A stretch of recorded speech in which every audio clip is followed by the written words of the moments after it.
Hello everyone. Thank you for watching and supporting the channel. Today we will practice listening, speaking, and English vocabulary through stories. Today's story is about a world great man, Mahatma Gandhi. Early life and education. Mohandas Karamchand Gandhi was born into a family of modest means in the coastal town of Porbandar in Gujarat, India. His father, Karamchand Gandhi, was a local official, and his mother, Putlabai, was deeply religious, shaping young Gandhi's spiritual development. Growing up, he was greatly influenced by the principles of ahimsa, nonviolence, and vegetarianism, which were central to his Hindu and Jain upbringing.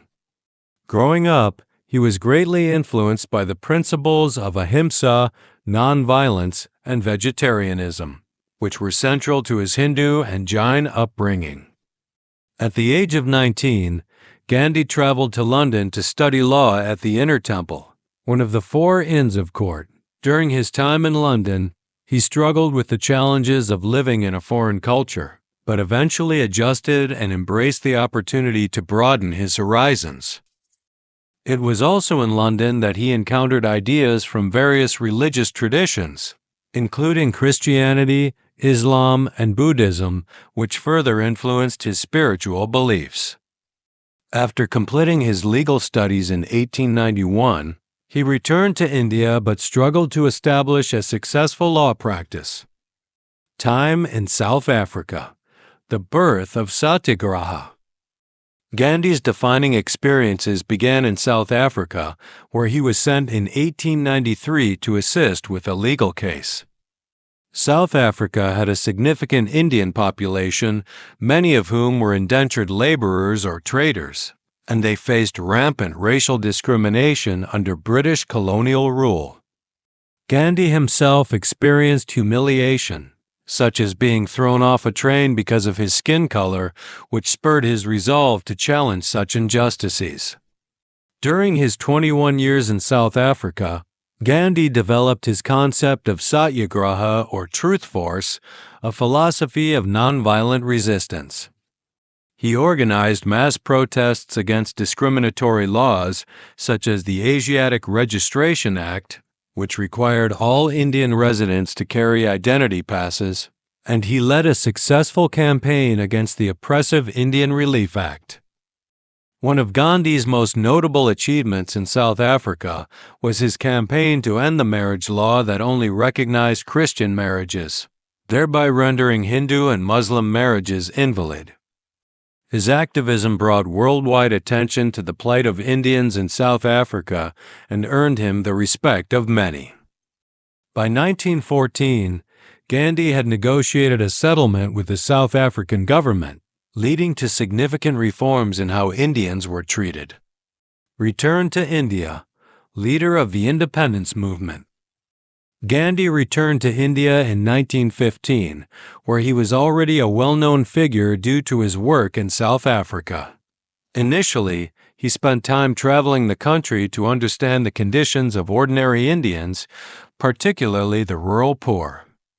He was soon drawn into the burgeoning independence movement, but he advocated for a nonviolent approach to achieving freedom from British rule. In 1919, after the British enacted the Rowlatt Act, which allowed authorities to imprison people without trial, Gandhi called for a nationwide protest. The protest led to widespread unrest, and violence erupted in some areas, leading Gandhi to call off the movement as he was deeply committed to nonviolence. The Salt March and the fight for independence. One of the most iconic acts of Gandhi's career was the Salt March of 1930, a peaceful protest against the British monopoly on salt production and sales.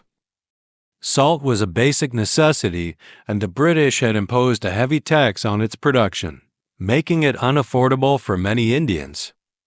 Gandhi set out with 78 followers on a 240-mile march to the Arabian Sea, where they illegally made salt from seawater in defiance of British law. The march grew as thousands joined along the way, and it became a powerful symbol of India's struggle for self-rule, gaining international attention. This act of civil disobedience was part of Gandhi's broader campaign of non-cooperation, which encouraged Indians to boycott British goods, refuse to pay taxes, and withdraw from government positions. These actions placed immense pressure on the British authorities, and Gandhi was arrested multiple times, but his calm and dignified demeanor inspired millions of Indians to persist. Gandhi's philosophy: nonviolence, self-discipline, and self-sufficiency. Nonviolence, ahimsa, was the core of Gandhi's philosophy. He believed that violence only led to more hatred and suffering, and he often said, "An eye for an eye makes the whole world blind." He argued that true strength came from resisting evil without resorting to violence, and that moral authority was more powerful than physical force. Alongside nonviolence, Gandhi promoted self-sufficiency as a way to undermine British rule. He encouraged Indians to wear homespun cotton, khadi, instead of British-made textiles, and he took up spinning his own yarn daily as a symbol of this movement. For Gandhi, the idea of self-sufficiency extended beyond economic independence. It was about empowering people to control their own lives. Gandhi also advocated for simple living and self-discipline. He lived modestly in an ashram, wearing a loincloth and sandals, and he took vows of celibacy and poverty. He believed that material wealth and comfort were distractions from the pursuit of truth and moral purity. His personal discipline was central to his influence as he led by example and inspired others to follow. Gandhi and religion. Though a devout Hindu, Gandhi's beliefs transcended religious boundaries.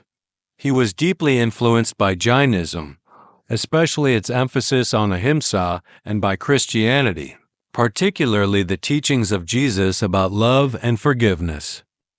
Gandhi also had great respect for Islam and frequently spoke out against the divisive impact of religious intolerance. He believed that all religions had something valuable to offer and promoted interfaith harmony throughout his life. However, Gandhi's efforts to reconcile Hindus and Muslims were severely tested during the years leading up to Indian independence. As tensions rose between the two religious communities, Gandhi worked tirelessly to prevent violence and bloodshed. He went on several hunger strikes to stop communal violence, including one in 1947 during the partition of India and Pakistan, which resulted in mass violence between Hindus, Sikhs, and Muslims. Partition and the assassination. While Gandhi celebrated India's independence in 1947, he was heartbroken by the partition of the country into India and Pakistan. He had long hoped for a united secular India where people of all religions could coexist peacefully. The partition led to horrific violence, with hundreds of thousands killed and millions displaced as Muslims moved to Pakistan and Hindus and Sikhs migrated to India. Despite Gandhi's efforts to stop the violence through hunger strikes and personal appeals, he could not prevent the tragic outcome. His advocacy for peace with Pakistan and his calls for Hindu-Muslim unity made him a target for extremist groups in India. On January 30, 1948, Gandhi was shot and killed by Nathuram Godse, a Hindu nationalist who believed that Gandhi was too accommodating toward Muslims. Legacy and influence. Mahatma Gandhi's legacy extends far beyond India. His methods of nonviolent resistance influenced civil rights movements across the world. Leaders such as Martin Luther King Jr. in the United States, Nelson Mandela in South Africa, and Cesar Chavez in the United States all drew inspiration from Gandhi's philosophy of nonviolent protest. In India, Gandhi is revered as the father of the nation, and his birthday, October 2nd, is celebrated as a national holiday. Internationally, the United Nations declared October 2nd as the International Day of Nonviolence, a testament to Gandhi's enduring influence on global movements for peace and justice. Gandhi's ideas about nonviolence, simplicity, and ethical leadership remain relevant today, inspiring countless individuals to work for justice without resorting to hatred or violence.